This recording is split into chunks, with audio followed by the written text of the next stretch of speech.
pembentukan asam iodida, ya. Nah, jadi gas hidrogen itu direaksikan dengan iodin menghasilkan asam iodida. Kemudian bisa terjadi reaksi balik, ya, pembentukan bahan baku lagi. Nah, ini disebut dengan reaksi bolak-balik atau reaksi reversibel.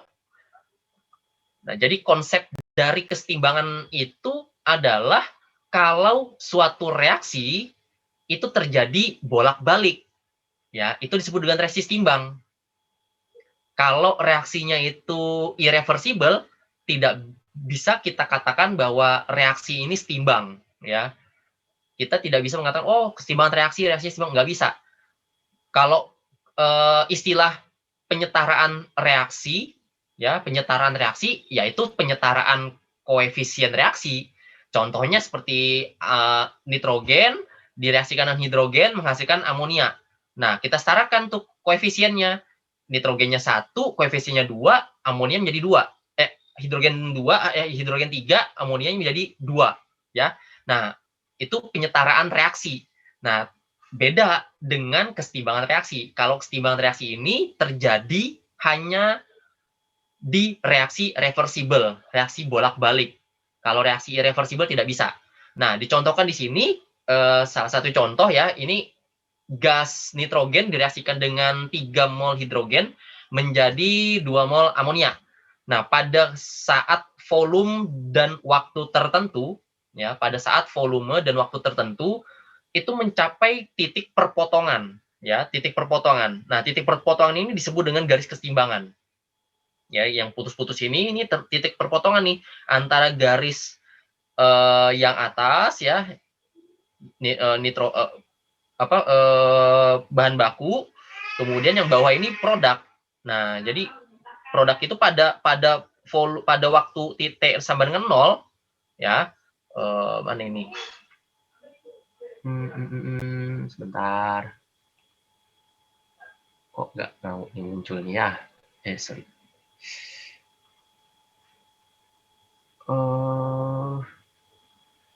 Kok nggak muncul nih? Mana nih annotation-nya? Annotation. Oke deh, ini aja deh.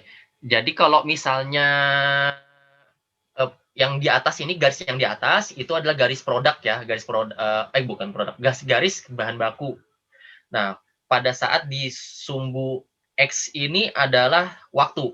Pada saat T sama waktu sama dengan 0, berarti bahan baku masih tinggi kan volumenya. Nah, masih banyak. Produknya 0 karena belum terbentuk. Tetapi semakin bertambahnya waktu, ya, semakin lama waktu reaksi, maka produk ini makin lama makin terbentuk. Ya, makin lama makin terbentuk, kemudian sampai pada T tertentu, volume produk dan volume bahan baku itu sama titiknya, pada titik yang sama. Nah, sehingga terjadi perpotongan. Disitulah disebut dengan garis kesetimbangan. Oke. Nah, itu konsep dasarnya. Nah, kemudian pada saat kita lihat nih, kan tadi katanya untuk mengetahui reaksi itu setimbang atau tidak, paling gampang kita lihat dari konsentrasi. Nah, kita lihat nih, bagaimana kalau grafiknya itu antara konsentrasi dengan waktu. Kalau tadi antara volume dengan waktu, ya, volume dengan waktu. Kalau sekarang konsentrasi. Berarti kalau konsentrasi konsentrasi itu menyatakan kepekatan tiap komponen, ya, konsentrasi tiap komponen atau masanya atau jumlahnya itu tiap komponen. Tapi kalau yang tadi volume itu volume bahan baku, ya, volume berarti tidak bisa kita kategorikan volume nitrogen sekian, hidrogen nggak bisa. Tapi kalau volume itu langsung ke bahan baku. Nah, seperti hukum perbandingan volume, ya, itu antara input sama dengan output. Itu harus seimbang. Pada saat titik setimbang, itu disebut dengan garis timbangan. Nah, kemudian kita lihat nih dari konsentrasi, dari segi konsentrasi. Nah, dari segi konsentrasi, sama, contoh reaksinya adalah nitrogen direaksikan dengan hidrogen menjadi amonia, ya. Nah, yang di garis 3 itu konsentrasi untuk hidrogen, garis 1 itu nitrogen, ya. Kemudian yang 0 ini itu amonia. Nah, sama pada waktu T 0, T sama dengan 0, produk amonia belum terbentuk. Tetapi konsentrasi hidrogen dengan nitrogen masih tinggi. Karena tadi apa? Hidrogen kan 3 mol. Berarti 3 mol nih, konsentrasinya 3. Kalau nitrogen cuma 1. Nah, cuma 1 nih sini. Nah, pada saat T tertentu, maka membentuk 2 mol amonia. Nah, pada saat T tertentu 2 mol amonia. Maka di sini ujungnya 2 mol di sini. Nah, pada saat T tertentu di sini tidak terbentuk yang namanya tidak terbentuk. Pada saat T tertentu ya, ini terjadi keseimbangan perbandingan konsentrasi ya, konsentrasi dari hidrogen dengan nitrogen itu tidak berkurang, konsentrasi amonia juga tidak bertambah ya. Jadi dia stuck ya, pada titik situ titik stucknya. Nah, sehingga pada titik stuck itu disebut dengan garis keseimbangan. Jadi tidak ada lagi perubahan. Nah, tetapi semakin lama waktunya bertambah, nah maka konsentrasi amonia semakin tinggi, naik lagi. Kemudian nitrogen makin turun pada saat kondisi tertentu. Ya, jadi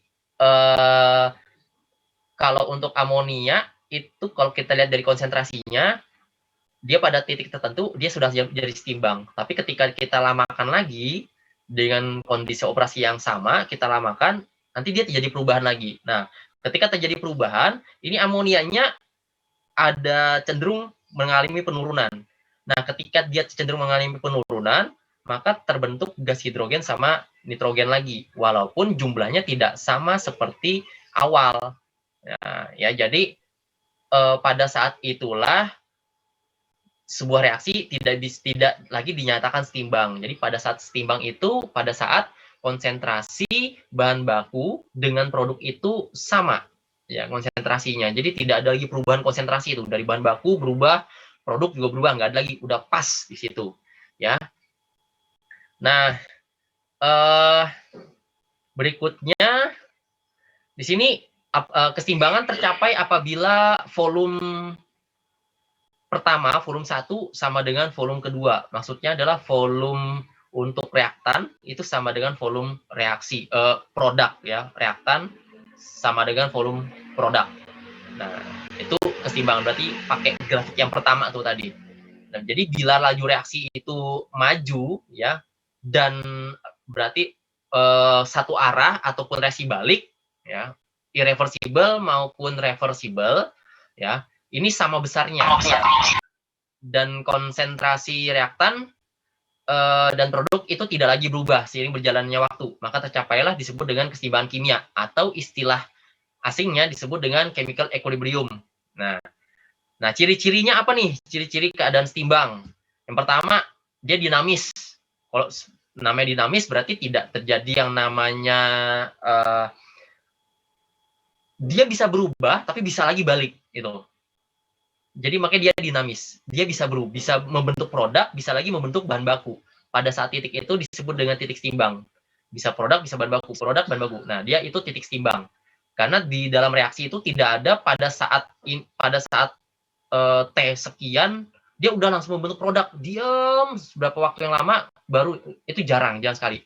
Sehingga pada titik tertentu dia nanti yang dinamakan dinamis di sini dia membentuk produk, nanti balik lagi jadi bahan baku, produk bahan baku, produk bahan baku. Nah, itu disebut dengan titik keseimbangan. Tapi kalau kita rubah lagi kondisi operasinya, itu bisa reaksi berubah ke arah produk atau cenderung ke arah bahan baku. Nah, itu nanti ada faktor-faktornya tuh yang mempengaruhi keadaan seimbang. Nah, yang kedua di sini adalah berlangsung dalam sistem tertutup. Nah, kenapa? Karena kalau sistemnya yang terbuka berarti ada pengaruh faktor-faktor lingkungan seperti suhu, tekanan lingkungan, kemudian penambahan bahan yang lain, ya konsentrasi. Jadi makanya sistem tertutup. Maksudnya tertutup ini adalah tidak ada bahan baku yang masuk, tidak ada produk yang keluar. Ya, makanya dia sistem tertutup. Kemudian dia diisolasi, tidak ada pengaruh dari luar, ya.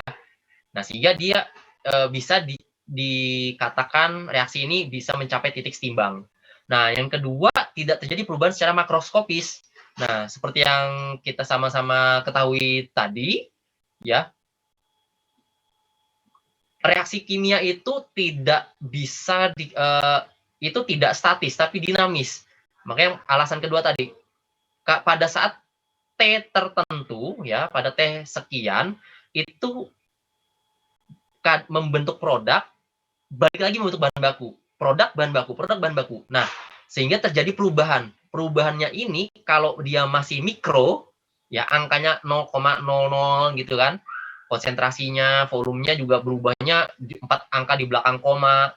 Nah, itu berarti terjadi perubahan secara mikroskopis.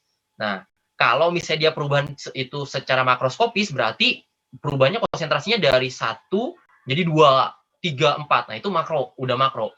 Nah, sehingga kalau sudah ada terjadi perubahan makro, itu tidak bisa lagi dikatakan keadaan setimbang.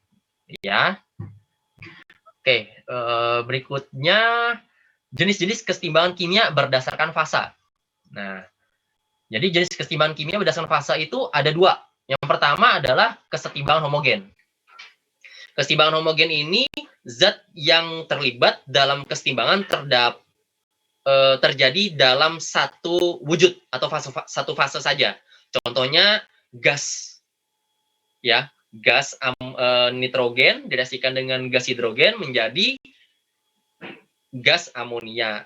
Jadi bahan baku sama produk itu sama-sama gas. Kemudian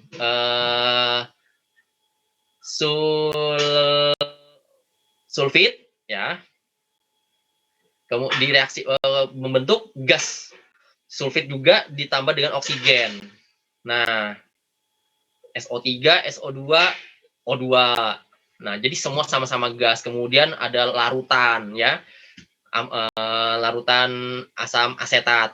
Nah, jadi ini sama-sama nih. Jadi kalau kesetimbangan homogen itu dia terjadi apabila bahan baku dengan produk itu dalam satu keadaan yang sama, satu wujud, satu fase. Itu disebut dengan kesetimbangan homogen. Nah, yang kedua ada yang disebut dengan kesetimbangan heterogen. Heterogen ini apabila terlibat lebih dari 2 fase. Ya, lebih dari 2 fase. Misalnya contoh di sini adalah CaCO3 ada padatan, ya. Kemudian ketika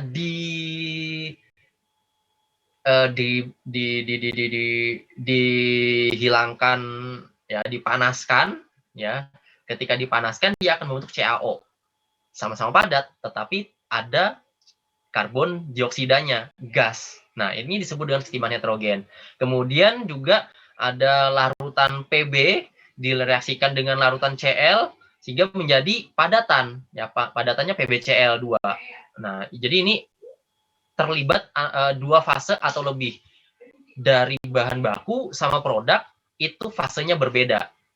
Ya, fasenya berbeda. Nah, sehingga di sini bisa kita ketahui bahwa kalau kesetimbangan itu bisa terjadi di reaksi homogen maupun reaksi heterogen. Nah, sehingga tadi ciri-ciri yang pertama, ciri-cirinya untuk keadaan seimbang adalah sistemnya harus tertutup, dinamis, dan tidak terjadi perubahan secara makro. Nah, itu saja tuh. Jadi kalau misalnya masalah fase, nggak masalah.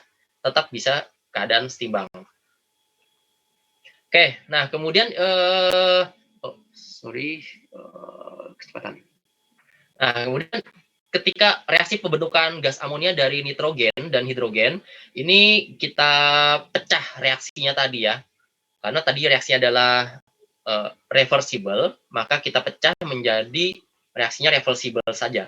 Dari bahan bakunya gas nitrogen direaksikan dengan hidrogen jadi amonia, kemudian bahan bakunya amonia kita dekomposisi menjadi produknya adalah nitrogen dan hidrogen. Nah, di sini jadi kalau kita pecah reaksi yang awal tadi menjadi 2 reaksi seperti ini modelnya. Nah, sehingga terlihat bahwa di sini ada reaksi di satu-satu, tapi dalam umumnya itu reaksinya reversible. Nah, jadi apabila kedua gas pada volume 1 dan 3 ini, jadi pada volume gas nitrogen dengan hidrogen ini dicampur pada suhu kamar, maka tidak terjadi sesuatu reaksi. Jadi pada saat gas nitrogen dengan hidrogen itu digabungkan, ya, dicampur dalam satu tempat yang tertutup pada kondisi normal, ya, pada suhu kamar, berarti suhu kamar 25 derajat, tekanan 1 atmosferik. Dia tidak terbentuk produk masih, ya, tidak terbentuk produk. Nah, tetapi ketika kita naikkan suhunya menjadi 200 derajat Celcius dan tekanan 30 atm, maka campuran ini bereaksi cepat hingga 67% membentuk gas amonia. Dan tidak ada lagi perubahan lebih lanjut, maksudnya tidak ada lagi perubahan konsentrasi, perubahan volume pada saat T sekian. Ya, jadi kondisinya itu ditetapkan kondisi 200 derajat Celcius dengan tekanan 30 atmosferik, itu pada saat T tertentu hanya membentuk produk sebanyak 67,6%. Kita lamain lagi, tetap 67,6%, tapi belakangnya berubah. Nah, sehingga itu masih terjadi perubahan secara mikroskopis, ya. Oke, nah berikutnya, apabila amonia tadi sudah terbentuk amonia sebanyak 67,3% tadi, nah kemudian kita ambil, kemudian kita masukkan ke dalam suatu wadah lagi dengan kondisi suhu kamar, ya, suhu kamar, tekanan atmosferik 1 atm. Nah, amonia ini tidak terjadi perubahan, dia tidak terdekomposisi. Tetapi kalau kita naikkan suhunya menjadi 200 derajat Celcius dengan tekanan 30 atmosferik, maka amonia ini dengan cepat terurai menjadi nitrogen dan hidrogen. Dengan perubahan produknya nitrogen dan hidrogen itu sebanyak 32,4%. Pada saat T tertentu, maka tidak terjadi lagi perubahannya secara makroskopis. Nah, sehingga di sini kita bisa lihat nih bahwa pada saat kondisi tertentu ini bisa tidak terjadi reaksi dan tidak mencapai pada titik setimbang.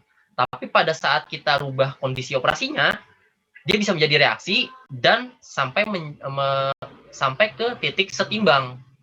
Nah, kita lihat di sini bahwa titik setimbang untuk reaksi amonia ini adalah pada tekanan 30 atmosferik dan 200 derajat Celcius. Titik setimbangnya. Nah, jadi kalau misalnya kita dalam operasi di pabrik, itu kita tetapkan sekian suhunya. Karena kalau kita rubah, bisa jadi 250, tekanannya 30 atmosferik, ini malah tidak terbentuk amonia, tapi malah amonianya terurai lagi menjadi bahan baku. Nah, itu yang bikin masalah seperti itu tuh, ya. Oke. Nah, karena ketetapan, karena reaksi karena kesetimbangan reaksi itu hanya bisa dilihat dari perubahan konsentrasi, maka bagaimana cara penentuannya? Penentuan kesetimbangan reaksi. Kalau hanya cuma dilihat dari volume dan nanti ujung-ujungnya konsentrasi, itu agak susah. Susahnya apa? Pertanyaannya adalah berapa sih sebenarnya ketetapannya? Koefisiennya ini berapa sih? Nah, konstanta kesetimbangan reaksi ini berapa sih sebenarnya supaya reaksinya ini setimbang? Nah, untuk mempermudah perhitungan, maka disebut secara matematis tetapan kesetimbangan atau disebut dengan KC. Nah, kalau di dalam reaksi umum kimia ini yang A kecil itu koefisiennya, yang A besar itu adalah senyawanya, kemudian B kecil, pokoknya huruf yang kecil itu konstanta, huruf yang besar adalah senyawanya. Ya, maka di sini A plus B plus titik-titik, bebas tuh bahan bakunya ada berapa macam. Ya. Nah, untuk reaksi umum ini, bagaimana cara mengetahui tetapan kesetimbangan? Maka dibuatlah rumus matematis seperti ini. KC sama dengan konsentrasi G produk, ya, konsentrasi produk dipangkatkan koefisiennya dikalikan konsentrasi produk yang kedua dipangkatkan koefisiennya dikalikan konsentrasi produk yang lain dipangkatkan koefisien masing-masing. Nah, kemudian dibagi konsentrasi bahan baku dipangkatkan koefisien masing-masing. Nah, hasilnya ketika dikali kemudian dibagi, hasilnya itu disebut dengan ketetapan kesetimbangan atau konstanta kesetimbangan. Simbolnya adalah Kc. Ya, ini rumus umumnya. Nah, sehingga kita bisa lihat di sini bahwa untuk bisa mengerjakan ketetapan kesetimbangan, maka kita harus menyelesaikan penyetaraan reaksi. Ya, kita setarakan dulu reaksinya. Kalau reaksinya belum setara, kita tidak bisa menyelesaikan karena angkanya nanti satu semua gitu. Ya, jadi kita harus setarakan reaksinya sehingga kita bisa menghitung Kc. Nah, pembilang di dalam rumus ini adalah hasil kali konsentrasi spesies yang ditulis di sebelah kanan persamaan. Ya, masing-masing konsentrasi dipangkatkan dengan koefisiennya. Oke. Nah, kemudian penyebutnya itu hasil kali konsentrasi setiap bahan baku ya dipangkatkan dengan koefisiennya atau konstantanya. Nah, itu jadi nilainya ini, nilai numeriknya ini itu tergantung pada jenis reaksi dan suhunya. Nah, ini sangat penting nih di sini. Jadi kalau kita dapat suatu reaksi, kemudian ada dua kondisi operasi, suhunya berbeda, ya. Jadi satu reaksi, suhunya beda. Ada suhu 30, ada suhu 100. Nah, bisa dipastikan bahwa tetapan keseimbangannya itu berbeda. Ya, jadi yang mempengaruhinya adalah jenis reaksi dan suhu. Kalau reaksinya sama, suhunya beda, pasti berbeda. Kalau suhunya sama, jenis reaksinya beda, pasti beda juga. Oke, jadi gitu ya. Rumusnya supaya mengetahui Kc-nya ini, nilai Kc, apakah ini sama atau tidak. Kalau misalnya terjadi ada dua buah reaksi yang ada. Nah, ini contoh. Nah, contohnya, misalnya ada suatu reaksi antara oksigen direaksikan ya, kemudian ini dihilangkan oksigennya ya. Jadi di deaerasi lah istilahnya itu, di deaerasi. Nah, jadi 2 mol O3 itu menjadi 3 mol oksigen. Nah, di sini sebelumnya itu kalau awalnya sih belum disetarakan. Nah, tapi ini saya coba setarakan sehingga kita udah tahu nih koefisien masing-masing. Yang pertama itu bahan bakunya ada 2 mol, kemudian produknya ada 3 mol. Nah, sehingga bagaimana ketetapan kesetimbangannya, Kc-nya? Berarti konsentrasi O3 dipangkatkan 2 dibagi konsentrasi O2 dipangkatkan 3. Nah, ini yang A ya. Konsentrasi O3 dipangkatkan 3 dibagi konsentrasi O3 dipangkatkan 2 ya, bahan baku dibagi dengan produk. Nah, kemudian kalau untuk yang B itu disetarakan lagi ya, sehingga kita masukkan ke dalam rumus umumnya ini produk dibagi bahan baku. Nah, jadi konsentrasi produk dipangkatkan 2 karena produknya cuma 1, kemudian dibagi konsentrasi NO dipangkatkan 2 ditambah konsentrasi Cl dipangkatkan 2. Dipangkatkan 1 ya. Nah, jadi jawabannya gini. Nah, nanti tinggal kita lihat di soal konsentrasi masing-masingnya ini berapa. Tinggal kita masukkan ke dalam rumusnya. Nanti terhitung Kc-nya sekian, ya. Oke. Nah, di sini ada penggabungan rumus tetapan kesetimbangan. Maksudnya di sini adalah ketika, kalau tadi kan dibilang dalam ketetapan kesetimbangan itu dipengaruhi oleh jenis reaksi dan suhu. Ya, jenis reaksi dan suhu. Apabila jenis reaksinya sama, suhunya berbeda, maka tetapan kesetimbangannya berbeda. Maka akan didapat Kc1 dan Kc2. Ya. Kc1 dan Kc2. Nah, atau suatu reaksi ya, suatu proses itu di dalamnya terjadi berbagai macam reaksi, bisa 2, bisa 3 jenis reaksi. Berarti tetapan kesetimbangannya ada 3 kalau jenis reaksi ada 3 pada saat suhu yang sama. Nah, sehingga bagaimana cara penggabungannya? Penggabungannya dengan cara mengalihkan tetapan kesetimbangan masing-masing. Tetapan kesetimbangan pada reaksi yang pertama direaksikan dengan tetapan kesetimbangan pada reaksi 2 dan seterusnya. Sehingga nanti hasilnya disebut dengan total KC net, ya. Jadi total KC atau KC net, ya itu boleh itu ya. Nah, kemudian sini ada contoh reaksinya, contoh soalnya. Sorry.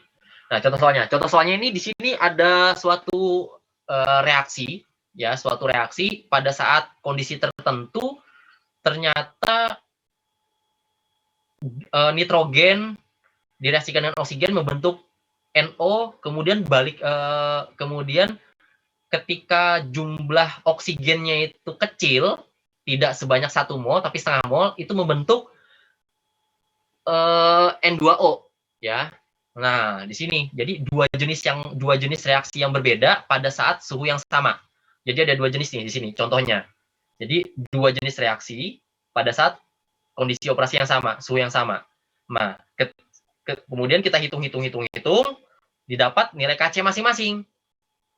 KC-nya kalau untuk N2O2 menjadi 2NO, ini tetapan kesetimbangannya 4,1 kali 10 pangkat min 31. Ya. Namanya tetapan tidak memiliki satuan. Nah, kemudian reaksi yang kedua, nitrogen, direaksikan dengan setengah oksigen menjadi N2O. Nah, tetapan kesetimbangannya adalah KC sama dengan 2,4 kali 10 pangkat min 18. Nah, jadi ada pertanyaan nih, bagaimana KC, ya, tetapan kesetimbangan pada reaksi berikut. Kalau reaksinya itu adalah N2O direaksikan dengan setengah oksigen menghasilkan NO2, menghasilkan 2 mol NO. Cepat sekali. Ya, menghasilkan 2 NO. Nah, jadi kalau kita lihat di sini reaksinya ini terjadi penggabungan di sini, ya. Reaksi penggabungan. Nah, kalau reaksi penggabungan ini berarti di reaksi pertama dan reaksi kedua ini bisa membentuk 2 produk. Oke, bisa membentuk 2 produk. Nah, kalau kita lihat N2O, kalau di soal ini kan N2O ini ada di sisi kiri, ada di sisi reaktan. Sedangkan di soal N2O itu ada di sisi produk. Ya. Maka N2O ini kita balik reaksinya. Kita buat menjadi dekomposisi. Jadi N2O ya menghasilkan N2 ditambah setengah oksigen. Oke, gitu. Nah, cara pengerjaannya kayak gini nih. Kita balik ya. Jadi reaksi yang pertama itu tetap N2 ditambah O2 menjadi 2NO. Kemudian reaksi yang kedua itu kita balik. Karena di soal tadi kan yang N2O ini nih, yang di bawah ini nih, N2O ditambah setengah oksigen menjadi 2NO. Nah, karena N2O-nya bahan baku, maka reaksi yang kedua tadi kita balik. Jadi N2O ini kita jadikan sebagai bahan baku di sisi kiri. Nah, ketika kita balik, maka nilai KC-nya itu kita seperkan. Ya, kita bagi 1/kan. Ya. Nah, kalau tadi kan nilai KC-nya berapa nih? Nilai KC-nya untuk reaksi yang ini 2,4 kali 10 pangkat min 18. Nah, kalau kita balik, berarti kita seperkan. Jadi 1 dibagi 2,4 kali 10 pangkat min 18. Sehingga hasilnya jadi 4,2 kali 10 pangkat 17. Ya udah. Ini kita pengerjaannya. Tapi ingat, jangan lupa disarakan dulu ya. Oke, kemudian setelah kita dapat ya, ada mau tanya?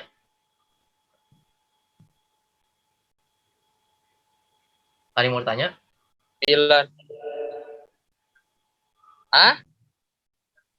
Apanya? Udah tahu sampai April, Klik.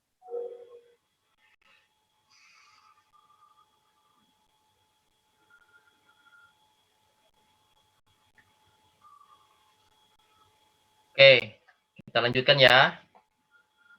Oke, jadi di sini reaksinya, ketetapan kesetimbangannya ini kita selesaikan dengan cara perbandingannya tadi. Tadi kan kalau misalnya KC net itu dikalikan tiap KC masing-masing. Nah, sehingga kita dapat nih rumusnya. Kita masukkan ke dalam rumus yang ini. Jadi KC netnya sama dengan KC1 dikali KC2. 4,1 dikali 10 pangkat min 31 dikali 4,2 kali 10 pangkat 17. Hasilnya sekian. Ya, 1,7 kali 10 pangkat min 13. Nah, ini hasilnya. Tetapan kesetimbangan totalnya. Oke, nah itu cara pengerjaannya ya. Oke, nah kemudian ini contoh hubungan antara KC dengan konsentrasi. Nah, contoh perhitungannya. Jadi misalnya ada di suatu kasus ya sebesar 3,5 kali 7 gram larutan PC5 ini dimasukkan ke dalam labu ya labu didih dengan volume 5 liter, kemudian dipanaskan hingga suhu 250 derajat Celcius. Dan kondisi operasi tersebut dipertahankan hingga mencapai titik kesetimbangan. Kemudian setelah dianalisa, terdapat 7,87 gram Cl2. Setelah dianalisa, oh ternyata ada Cl2 nih. Ya, ada Cl2. Nah, hitunglah Kc-nya. Apabila reaksi yang terjadi adalah seperti ini. Jadi PC5 aquos ya, larutan, kemudian dipanaskan menghasilkan PCl3 ditambah Cl2. Ya, ada aquos, ada gas. Berarti di sini contoh reaksinya adalah heterogen. Oke, tetapan heterogen. Nah, bagaimana cara menjawabnya? Maka kita karena di sini ditanya Kc, kemudian di sini ada gram, berarti kan kita harus mencari konsentrasi. Nah, kalau contoh-contoh sebelumnya tadi kan kita udah tahu tuh nilai Kc-nya masing-masing berapa, ya. Nah, karena kita harus menghitung konsentrasinya, maka kita hitung konsentrasi PCl5, konsentrasi PCl3, dan konsentrasi Cl2. Nah, begini cara pengerjaannya ya. Jadi mol dibagi volume PCl5, oke, kemudian dikali 1 mol dibagi 28 gram. Ya, 28 gram. Ini MR-nya nih. Oke. Kemudian didapat sekian. Ya, 0,0343. Begitu juga untuk Cl2. Ya, Cl2 kita hitung dapat angkanya. Nah, bagaimana untuk PCl3? PCl3 kan kita nggak tahu datanya, ya. Data gramnya kita tidak tahu, tetapi kita hanya tahu data gram massa untuk bahan baku dan massa salah satu produk. Nah, hukum kimia dasar perbandingan volume dan perbandingan massa itu harus sama kan. Bahan baku input sama dengan output. Nah, sehingga dari persamaan-persamaan tadi, maka kita bisa hitung PCl3-nya itu berapa. Nah, sehingga ini rumusnya nih. PCl5 sama dengan PCl5 awal dikurang Cl2. Ya, jadi 0,0343 dikurang 0,02222 ini sama dengan 0,0121 molar. Nah, sehingga kita bisa hitung. Berarti yang untuk PCl keseimbangannya ini adalah 0,0121. Maka kita tulis di sini 0,0121. Nah, PCl3 dan Cl2 harus sama angkanya. Karena apa? Dia adalah produk. Sehingga ditaruh di sini 0,0222. Nah, dapat konsentrasinya. Kita buat seperti ini. Baru kita hitung Kc-nya. Ya, Kc-nya produk dibagi Kc-nya konsentrasi produk dipangkatkan koefisiennya ya dibagi dengan konsentrasi bahan baku dipangkatkan koefisiennya, maka dapat hasilnya adalah 4,07 kali 10 pangkat min 2. Nah, ini jadi bagaimana cara menghitung Kc pada saat kita datanya adalah hanya gram ya. Jadi kita harus ingat tuh rumus-rumus stoikiometri. Oke. Nah, kemudian dari konsep awal tadi, reaksi ketetapan kesetimbangan itu bisa berubah apabila terjadi perbedaan jenis reaksi dan suhu. Ya. Nah, sehingga di sini bisa kita katakan bahwa terjadi pergeseran kesetimbangan. Kalau kondisi operasinya itu kita rubah, maka akan terjadi pergeseran tuh. Dia tidak jadi sehingga maksudnya gini, pada saat suhu 200 derajat Celcius dengan tekanan 30 atmosferik itu membentuk sekitar 67% amonia, ya. Tapi kalau kondisi operasinya kita rubah, ya pada T tertentu, anggaplah T-nya 10 ya, pada T tertentu 10.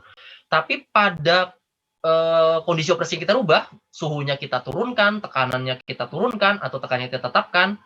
Nah, pada saat T sama dengan 10, belum mencapai titik seimbang reaksi tadi. Masih membentuk produk aja gitu.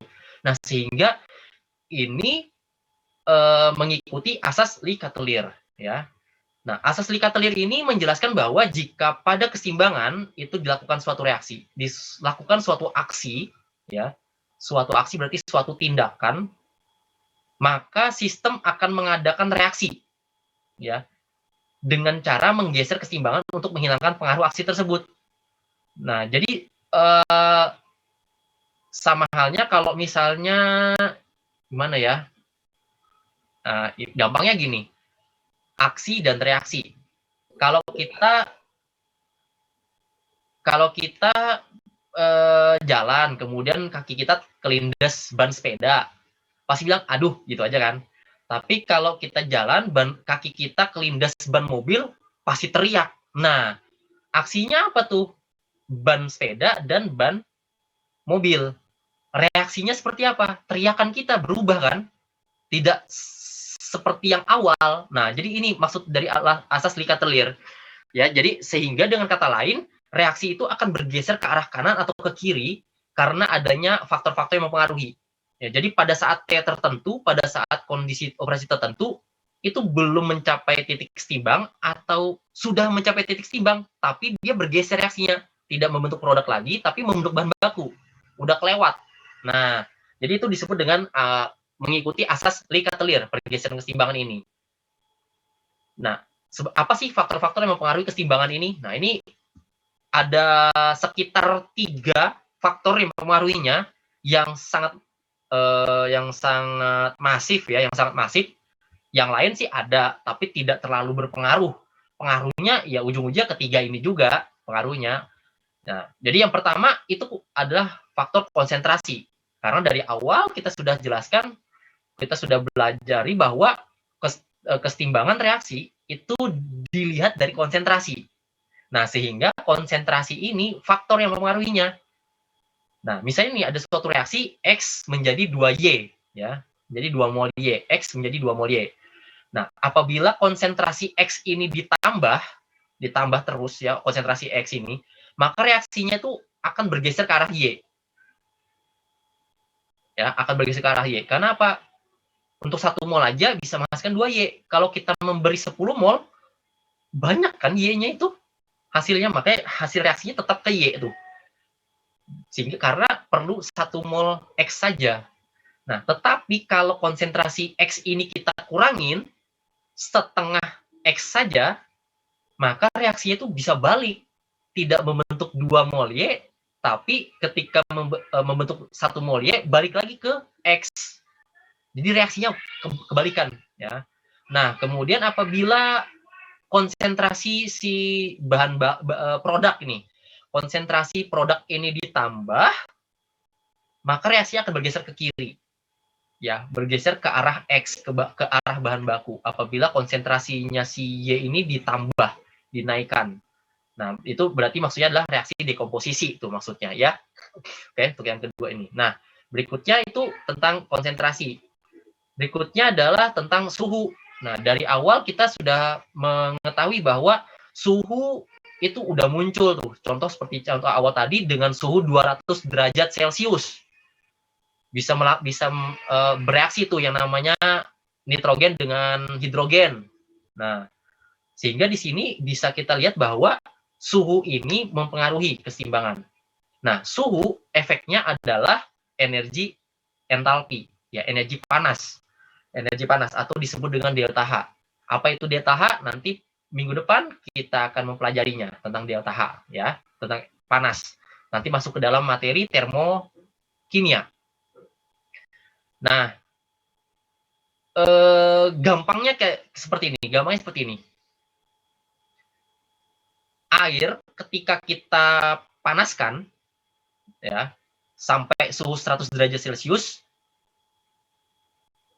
maka kan panas banget kan air itu, panas banget. Nah, kemudian apinya itu kita hilangkan, kita matikan apinya. Apakah air masih panas? Masih. Karena apa? Karena dia punya energi di dalamnya. Punya energi panas, mempertahankan kondisi. Nah, ketika kita naikkan suhu, air menjadi panas. Berarti dia mengeluarkan energi. Ketika kita matikan suhunya, dia masih ada tuh keluar energinya. Tetap masih panas, tapi berkurang-berkurang. Nah, sehingga itu disebut dengan delta H. Ya. Kemampuan untuk mengeluarkan energi. Apakah dia exotherm atau endotherm? Nah, ya, exotherm atau endotherm. Kalau exotherm berarti dia keluar. Exo, keluar. Berarti dia mengeluarkan panas. Sehingga simbolnya adalah minus. Ya, delta H-nya.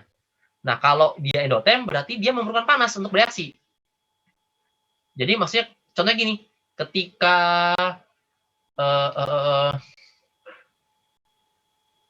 gimana ya? Oh ya gini. Ketika air itu dipanaskan sampai suhu 100 derajat Celcius, kemudian ketika suhu di dalam panci tersebut itu nggak nyampe 100. 70, 80, 70, 80. Nah, sehingga perlu apa? Perlu pemanasan tambahan. Nah, karena apa? Dia memerlukan panas. Jadi dia memerlukan panas sehingga disebut dengan endotherm. Dia perlu panas, panasnya ke dalam. Nah, jadi contohnya seperti itu ya, contoh gampangnya. Nah, jadi kalau suhu ini kenapa mempengaruhi? Nah, jadi apabila suhu ini dinaikkan, dia reaksinya akan bergeser ke arah endotherm. Kalau suhunya ini diturunkan, dia akan bereaksi ke arah exotherm. Ya, suhunya diturunkan, exotherm. Berarti dia mengeluarkan panas tuh. Ya, gampangnya kayak gitu prinsipnya. Ya, kemudian berikutnya tentang tekanan dan volume. Kalau kita berbicara tekanan, pasti ujung-ujungnya adalah volume. Maka tekanan sama volume ini sulit sekali untuk dipisahkan. Ya, karena tekanan itu selalu berbicara tentang gas. Hukum gas ideal seperti yang kita ketahui di materi sebelumnya adalah PV sama dengan nRT. Ya, tekanan dikali volume sama dengan mol dikali R konstanta gas dikali dengan temperaturnya dalam keadaan absolut temperaturnya. Nah, maka di sini karena P kali V berarti tekanan dan volume itu sama-sama mempengaruhi.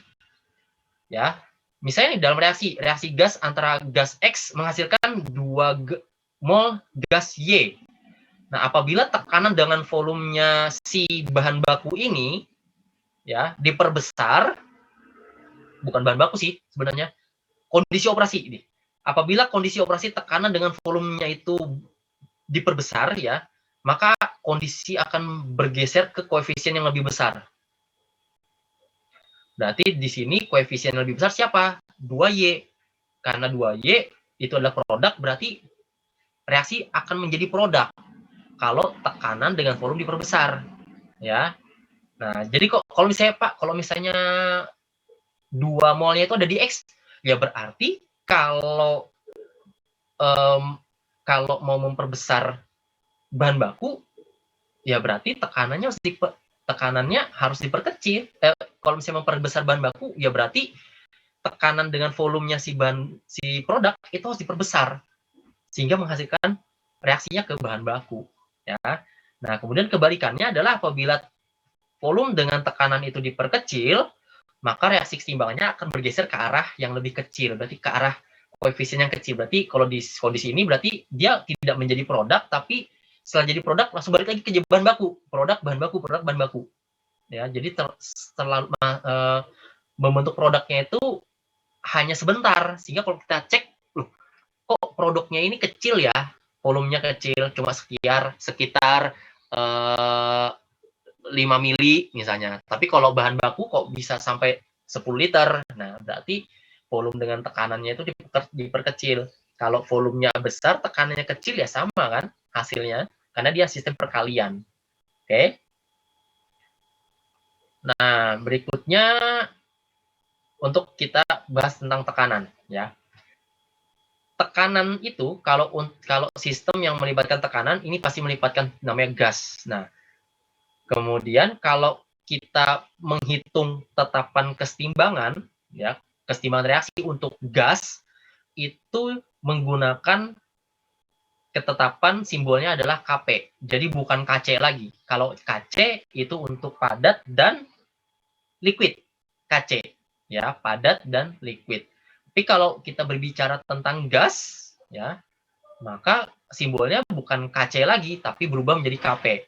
Nah, dalam hal ini adalah rumusnya Kp sama dengan tekanan, ya, tekanan produk G dipangkatkan dengan koefisiennya dikali tekanan produk H dikali dengan koefisiennya dibagi tekanan pada bahan baku A dipangkatkan koefisiennya dikali tekanan pada bahan baku B dikali koefisiennya.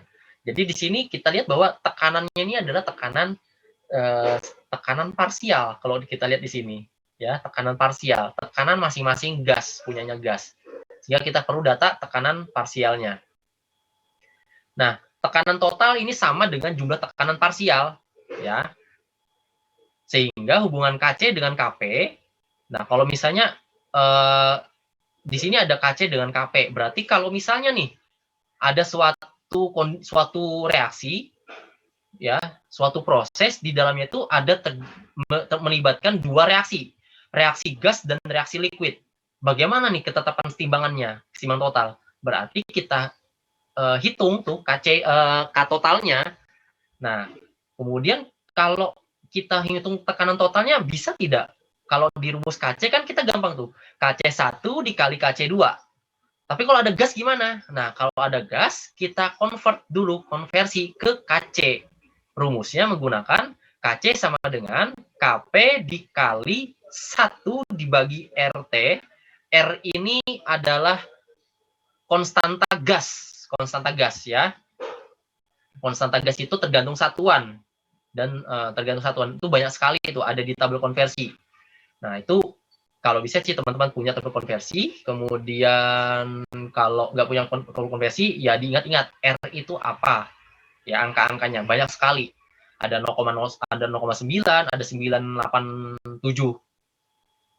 koma sekian, tergantung satuannya, ya. Nah, kemudian T-nya ini adalah suhu pada absolut, keadaan absolut, atau suhu sesuai dengan satuannya R, ya, sesuai dengan satuannya R. Kalau R-nya itu suhunya adalah Fahrenheit, temperatur yang ada di proses itu satuannya Kelvin, berarti Kelvin dirubah ke Fahrenheit dulu supaya bisa hilang satuannya, ya, itu ya. Nah, kemudian dipangkatkan delta N. Nah, delta N ini adalah koefisien produk dikurang koefisien reaktan. Koefisien produk dikurang koefisien reaktan. Pak, produknya ada 3.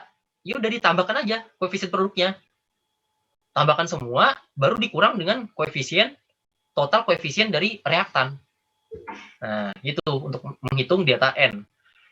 Nah, jadi kalau misalnya jika delta N-nya itu sama dengan 0, nggak usah kita hitung. Karena kalau apapun yang dipangkatkan 0, hasilnya sama. Sehingga Kp sama dengan Kc. Dah, ya. Jadi, gampangnya gitu aja deh ya cara menghitungnya. Kalau misalnya dia 0, berarti udah nilai Kp sama dengan Kc. Tapi kalau dia berbeda, misalnya delta N-nya 1 misalnya, ya udah tinggal hitung Kp dikali rumus ini, 1 bagi RT dipangkatkan min 1 misalnya, atau ditambahkan 1 pangkatkan 2 misalnya. Ya, jadi tetap kita hitung ya.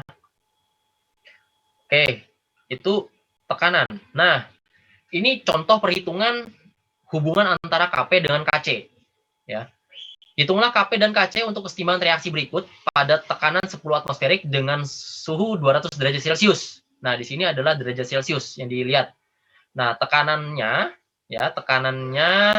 pada amonia dalam keadaan tersebut adalah 50,7%. Ya, tekanannya. R yang digunakan di sini diketahui bahwa R yang digunakan adalah 0,0821. Oke. Satuan ini R-nya. Nah, kemudian cara menjawabnya gimana? Cara menjawabnya adalah tekanan total ya untuk reaksi pada kondisi operasi 10 atmosferik. Berarti tekanan totalnya 10 atmosferik nih. Nah, 10 atmosferik sama dengan tekanannya produk ditambah tekanannya total dari tekanan bahan baku. Ya. Itu tekanan total kan? Karena ditambah dua-duanya. Nah, kemudian tekanan untuk produk berapa? Di sini udah ketahuan tekanan untuk produk NH3 itu sebesar 50,7%. Nah, sehingga kalau di sini kan satunya persen. Kalau sedangkan tekanan yang diketahui itu 10 atmosferik. Nah, sehingga berapa persen 10 atmosferik itu 50,7%-nya itu berapa? Ya kita hitung. Nanti hasilnya jadi 5,07 atmosferik jawabannya. Nah, ini untuk ini 5,07 ini untuk tekanan punyanya si amonia ya. Amonia. Nah, untuk bahan bakunya berapa tekanannya? Ya tinggal dikurang 10 dikurang 5,07 tekanan total dikurang tekanan produk. Nanti dapat 4,93 atmosferik. Oke, nah karena perbandingan koefisien reaksi tadi adalah 1:3, nah jadi ingat lagi-lagi disetarakan dulu reaksinya. Jadi perbandingannya adalah 1:3, maka satu koefisien ya dibagi. Nah, 4 dari mana? 4 itu dari total. Dari totalnya ya. N-nya 1, hidrogennya 3. Berarti 1 ditambah 3, 4. Ya, bukan total sampai ke produk ya, bukan, tapi khusus untuk bahan baku.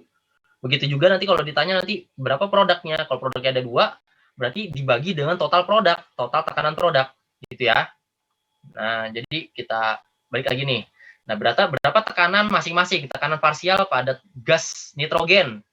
Maka koefisien gas nitrogen dibagi koefisien total produk, total reaktan, karena nitrogen itu di posisi reaktan, dikali total tekanan untuk bahan baku, yaitu sebesar 4,93. Hasilnya berapa? 1,23 atmosferik. Kemudian dengan cara yang sama, kita tentukan tekanan untuk hidrogen.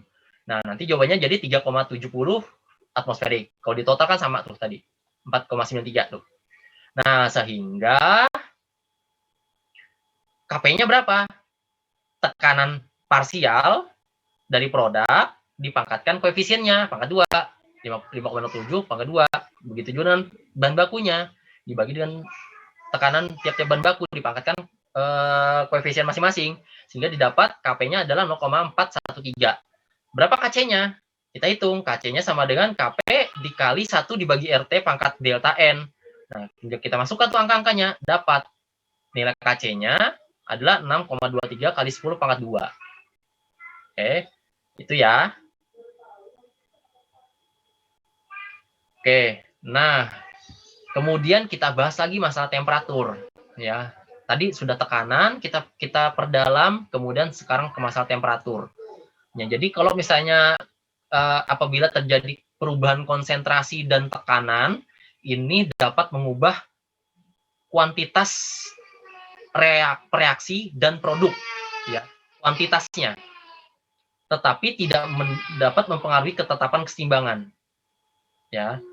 Jadi kalau misalnya perubahan konsentrasi dengan tekanan itu dapat mengubah kuantitas reaksi dan produk, tetapi tidak dapat mempengaruhi tetapan keseimbangan.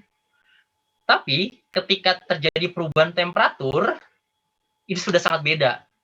Nah, justru itu tadi faktor yang mempengaruhi yang pertama tadi, jenis reaksi yang berbeda dengan suhu itu bisa mempengaruhi keseimbangan. Makanya jenis reaksi sama suhu. Kalau misalnya suhunya ini berbeda, konsentrasinya di utak-utik, ya tetap sama. Kalau suhunya berbeda, konsentrasi di utak-utik, ya itu beda nanti.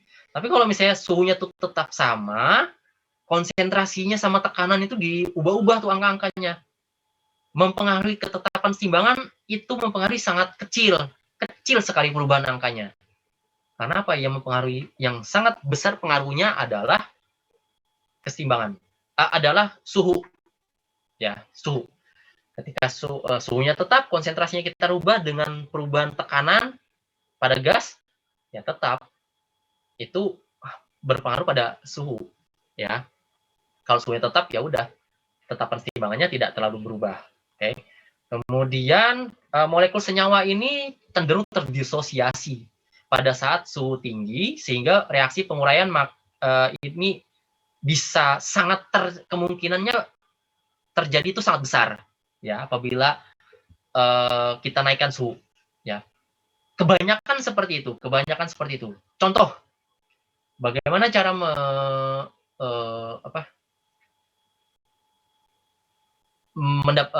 mereaksikan air, ya. Maksudnya mereaksikan air itu antar hidrogen sama oksigen. Udah kita reaksikan pada suhu dan tekanan tertentu di bawah dari 100 suhunya, itu dimasukkan dalam suatu tempat, ya. Nanti dia berubah jadi air. Karena hidrogen sama oksigen berubah. Nah, bagaimana caranya kita merubah gas masing-masing? Kita disosiasi, kita pecah rantainya. Ya udah, dengan elektrolisis bisa. Kalau dengan elektrolisis berarti penggunaan listrik itu nanti akan menghasilkan efek panas. Efek panasnya ini kita hitung temperaturnya. Semakin tinggi suhu di dalam reaktor elektrolisis, semakin cenderung, semakin besar air tersebut terdisosiasi berdasarkan komponennya, yaitu hidrogen dan oksigen. Semakin besar kita naikkan tegangannya, ya, ampere segala macam, itu mempengaruhi itu karena panas hasilnya. Nah, sehingga temperatur reaksi ini yang berbeda akan memiliki tetapan keseimbangan yang berbeda pula. Oke, itu ya. Nah, dan yang terakhir, pengaruh katalis. Oke, pengaruh katalis. Kalau tadi 3 itu sangat berperan, konsentrasi, kemudian tekanan suhu, ya. Kemudian yang terakhir adalah katalis. Nah, kenapa katalis kan tadi cuma ada 3 aja? Ya, kalau yang katalis ini dia berpengaruh tapi tidak terlalu signifikan, ya. Karena sifatnya katalis ini dia tidak membentuk produk. Dia hanya fungsinya itu hanya mempercepat reaksi pembentukan produk atau reaksi pembentukan bahan baku, ya. Dalam hal ini katalis itu bisa mempercepat reaksi atau memperlambat reaksi. Kalau reaksinya itu spontan, bagaimana caranya kita mengendalikannya? Kita pakai katalis supaya reaksinya tidak spontan. Kita naikkan suhunya baru bisa bereaksi. Ya. Nah, gitu tuh. Jadi katalis fungsinya bisa mempercepat atau memperlambat reaksi. Nah, ketika kita menggunakan yang namanya katalis, maka itu akan mempengaruhi energi yang diperlukan suatu reaksi untuk suatu senyawa untuk bereaksi. Ya, saya ulangi, katalis itu berfungsi untuk mempengaruhi, ya, kalau dia mempercepat berarti untuk mengurangi kebutuhan energi suatu senyawa untuk bisa melakukan reaksi. Nah, jadi fungsi katalis itu tuh menurunkan energi. Kalau dia memperlambat berarti dia menaikkan energi, perlu energi yang besar baru bisa bereaksi. Kalau dia mempercepat berarti misalnya gini, proses cracking di dalam minyak bumi, ya, proses cracking di dalam minyak bumi, penyulingannya itu dari minyak crude oil menjadi parafin, olefin, ya, kerosin, ya, jenis-jenis kerosin, bahan bakar, solar, malam, segala macam, malam parafin. Nah, itu perlu di suhu sekitar 650 ke atas, 650 derajat Celcius. Tinggi sekali suhunya. Apa yang bisa membuat itu bisa suhu seperti itu? Susah. Harus pakai furnace segala macam. Furnace berapa besar energi yang diperlukan? Listrik gede, bahan bakunya tambah besar lagi. Ya, bahan bakunya tambah besar lagi. Nah, sehingga bagaimana caranya crude oil tersebut bisa bereaksi, ya, bisa bereaksi sampai mencapai titik keseimbangannya dengan kondisi operasi yang lebih kecil, tidak sampai 650, mungkin sampai 200 derajat Celcius sudah bisa. Kita pakai katalis, platina, pakai katalis nikel, udah turun suhunya, terjadi cracking pada suhu 200 sampai 300, selesai. Nah, jadi pengaruh katalis itu itu mempengaruhi tetapan keseimbangan. Yang karena apa? Dia mempengaruhi suhu di situ, mempengaruhi tekanan. Oke, jadi kuncinya itu katalis. Kenapa katalis bisa berpengaruh pada tetapan konstanta? Karena dia mempengaruhi suhu. Makanya lagi-lagi balik lagi ke suhu, ya. Sehingga katalis ini opsional. Kalau kita gunakan katalis, dia mempengaruhi ketetapan reaksi karena suhunya yang dipengaruhi itu. Tapi kalau tidak menggunakan katalis berarti suhu. Ya, lagi-lagi suhu. Oke, gitu ya teman-teman yang bisa dapat saya sampaikan. Sampai saat ini ada yang mau ditanyakan, silakan.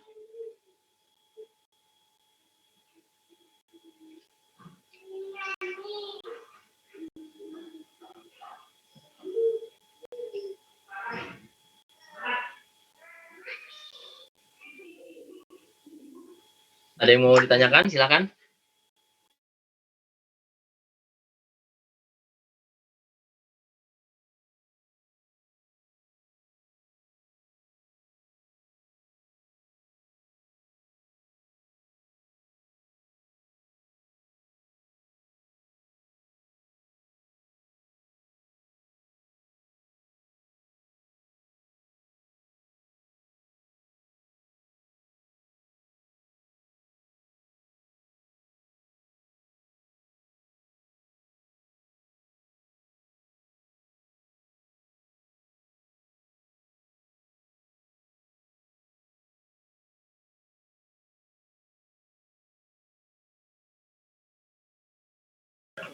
Nggak ada yang ditanyakan?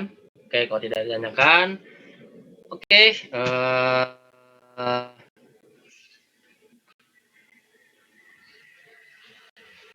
Sebentar.